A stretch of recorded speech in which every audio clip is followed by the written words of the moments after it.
There was a moment in my life when I realized something that honestly scared me.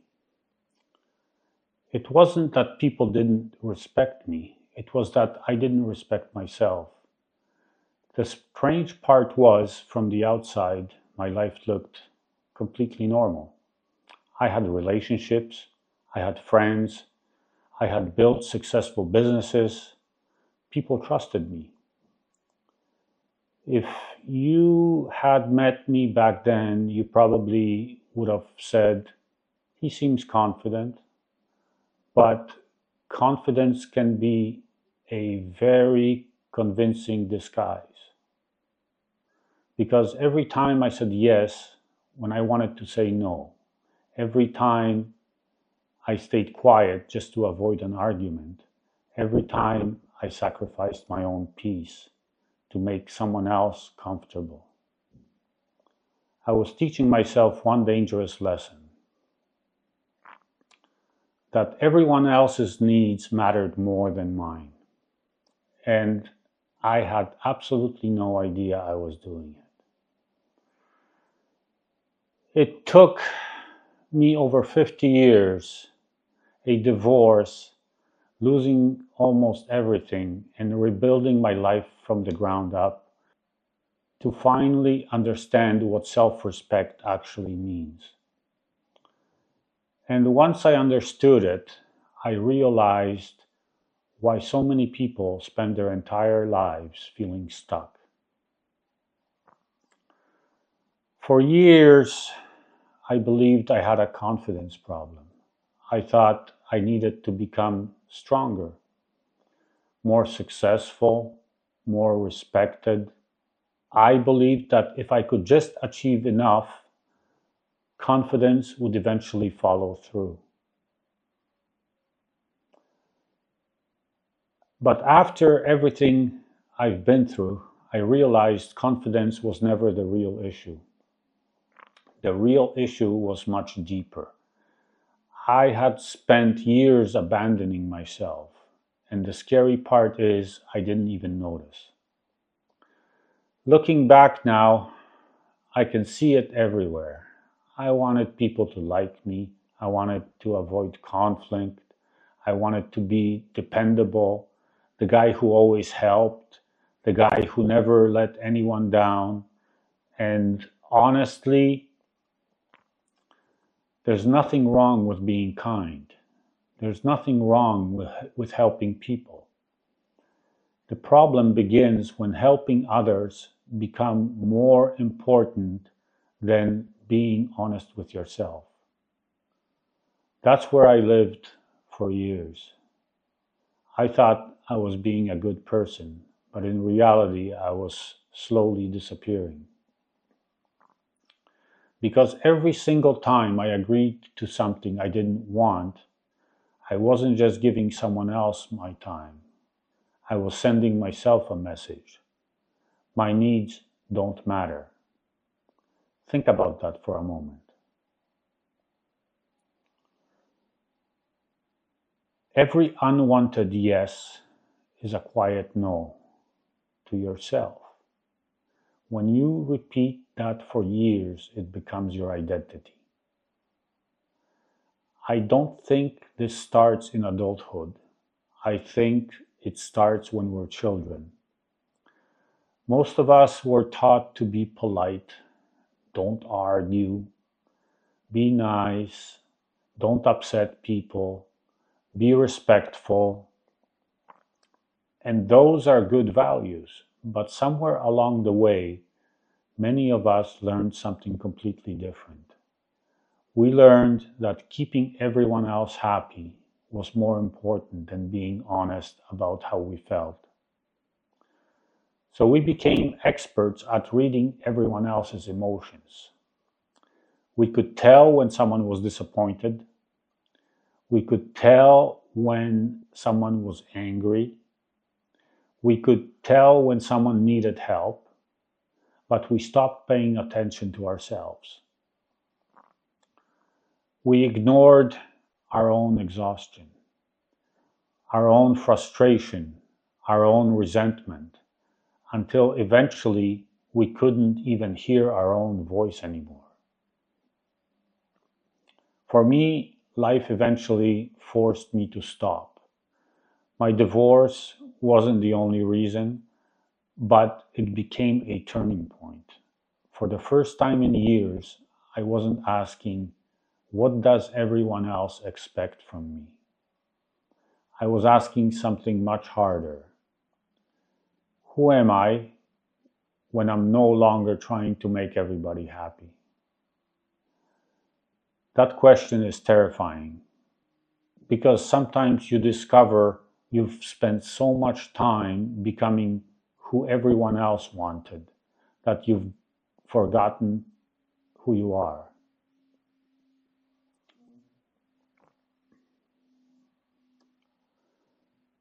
Around that same time, I started going to the gym. At first, it was about getting back into shape. I wanted to lose weight, build muscle, look better, nothing unusual. But after a while, I realized something unexpected was happening. I wasn't just rebuilding my body, I was rebuilding trust in myself. Every workout was a promise I kept. Every time I showed up, even when I didn't feel like it, I proved to myself that I mattered.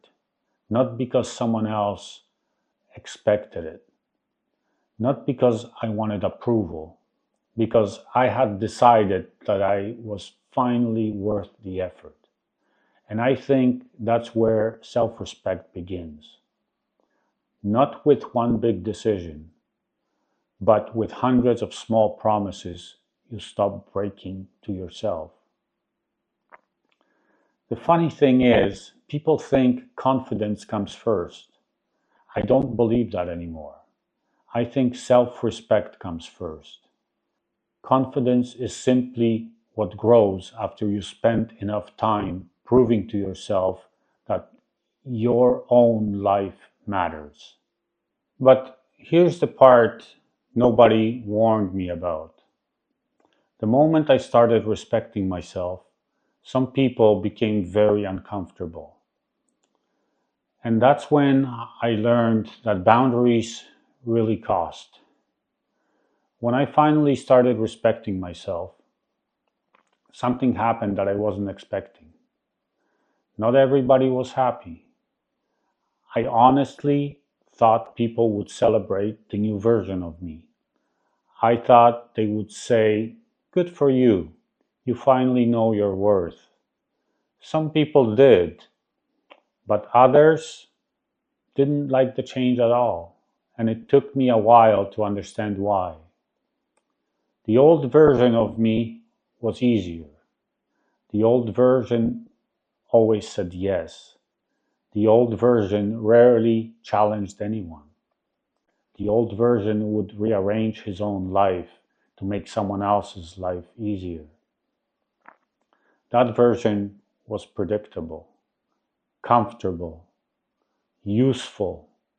But the moment I started saying, no, that doesn't work for me, everything changed.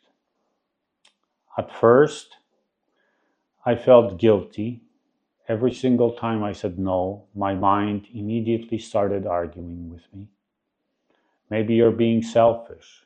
Maybe you're overreacting. Maybe you should just do it to keep the peace. Does that sound familiar?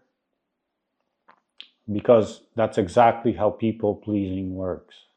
You don't need someone else to manipulate you. Eventually, your own mind does it for them.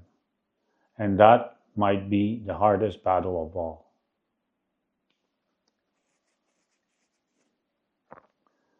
I used to believe that kindness meant saying yes. Now I see it differently. Kindness doesn't mean sacrificing yourself. It doesn't mean carrying anyone else's problems. It doesn't mean accepting disrespect just because you don't want conflict. Real kindness includes kindness towards yourself. And for years, I forgot that I was a person too. One of the biggest lessons I learned is that every boundary has a price. If you start setting boundaries, some people will leave. Some friendships will change. Some relationships won't survive. Some people will call you selfish. Others will say you've changed. And you know what? They're right. You have changed because you're no longer living to meet everyone else's expectations. You're finally living according to your own values. That was difficult for me to accept. I always wanted people to like me. Who doesn't? It feels good to be accepted, to be appreciated, to feel needed.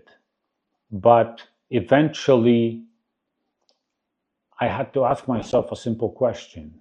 Would I rather be liked or disrespected? Because sometimes you can't have both. If someone only likes you because you never say no, they don't actually like you. They like access to you. That's a big difference. And realizing that changed everything. The gym taught me something I never expected. Most people think lifting weights is about building muscles. For me, it became something much deeper. Every workout was another promise I kept to myself. Every difficult set was proof that I could do hard things. Every morning, I didn't feel like going, but I went anyways. I built something much more valuable than strength. I built trust. Think about that. How can you respect yourself if you constantly break promises to yourself? If you tell yourself you'll start Monday and Monday comes and goes, what message are you sending yourself? You're teaching your own mind that your words don't matter. Now, imagine doing the opposite. Imagine keeping hundreds of small promises, getting up, training, reading, walking, working towards your goals.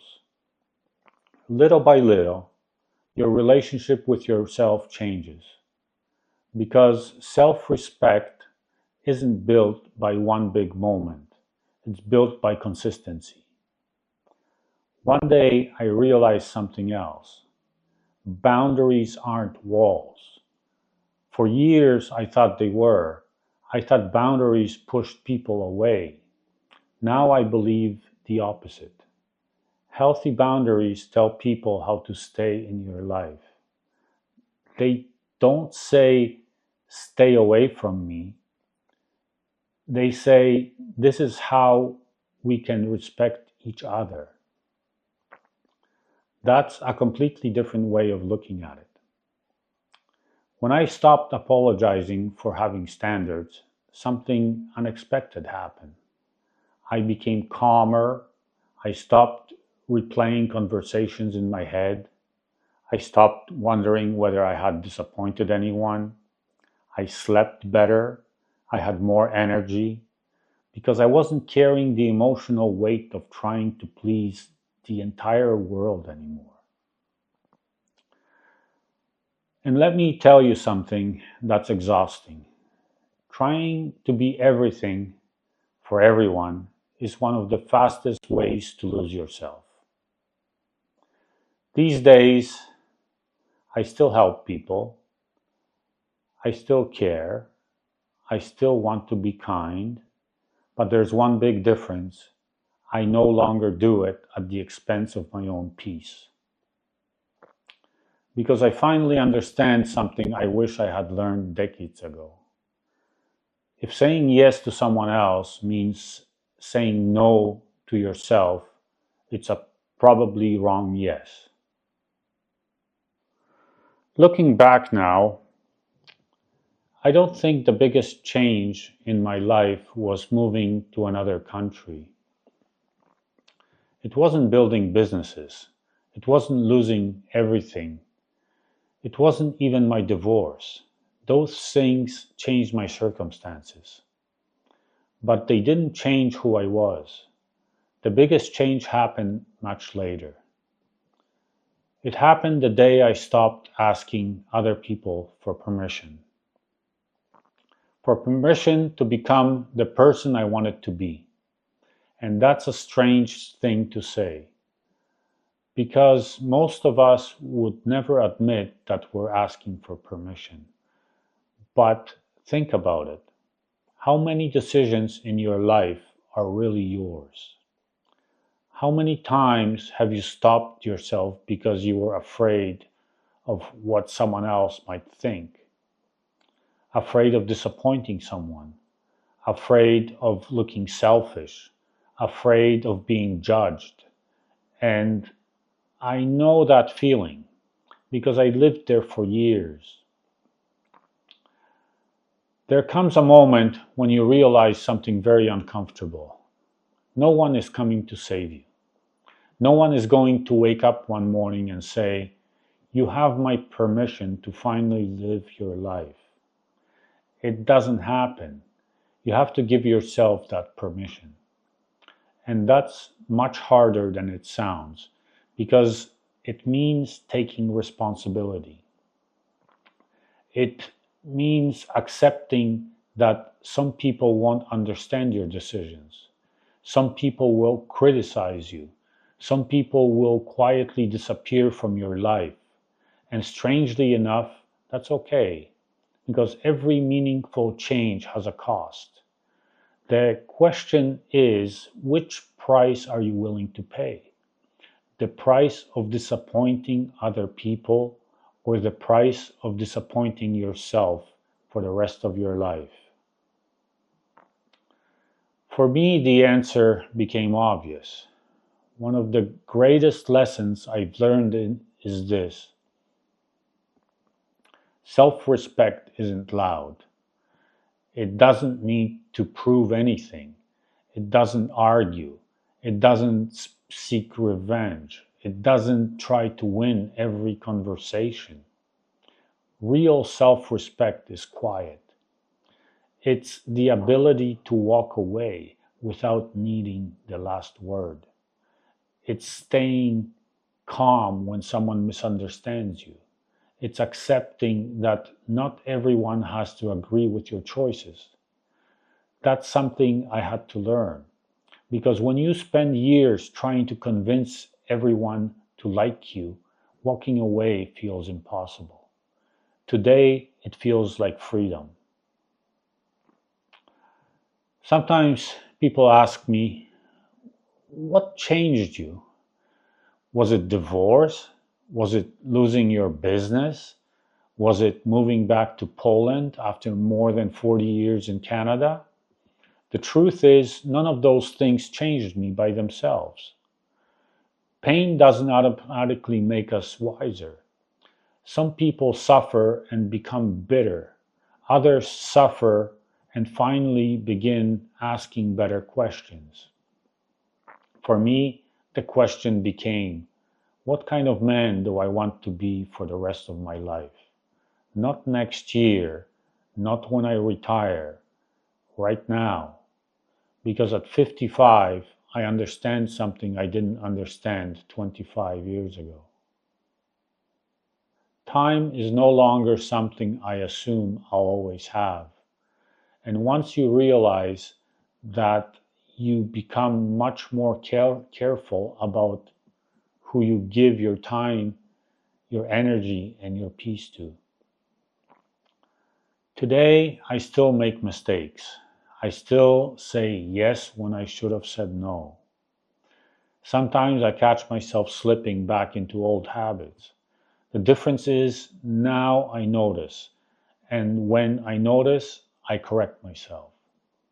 Because self respect isn't perfection, it's awareness. It's choosing differently one decision at a time. If you're watching this and you recognize yourself in my story, I want you to remember one thing. You don't have to change your entire life tomorrow. You don't have to become a different person overnight. Maybe your first step is much smaller. Maybe it's one honest conversation. Maybe it's saying no without explaining yourself for 10 minutes afterward. Maybe it's finally taking care of your health. Maybe it's keeping one promise to yourself, because that's how it starts. Not with one dramatic decision, but with one small act that tells your mind, I matter too. It's funny, for years I thought confidence was the goal. Now I don't. Confidence comes and goes. Some days you feel unstoppable, other days you doubt yourself. But self respect is different. Self respect is what remains even on the days when your confidence disappears. Because it isn't based on how you feel, it's based on how you choose to live. If I could sit down with a younger version of myself, the man who was constantly trying to make everyone happy, I'd probably say only one sentence. Stop abandoning yourself just to avoid disappointing someone else. Because every time you betray yourself, you lose a small piece of who you are. And every time you choose yourself without hurting others, you begin to rebuild that person again. That's what my second life has really been about. People often think it started when I moved back to Poland. It didn't. My second life started the day I decided I was finally going to become someone I could respect. Not because other people approved, not because they understood, but because when I looked in the mirror, I knew I was living according to my own values. And I've discovered something. That kind of peace is worth more than approval, every single time. If this video made you think about your own life, I'd love to hear from you. When was the moment you realized you needed stronger boundaries? Or maybe you're still trying to find the courage to set your first one. Either way, you're not alone. I'll see you in the next video.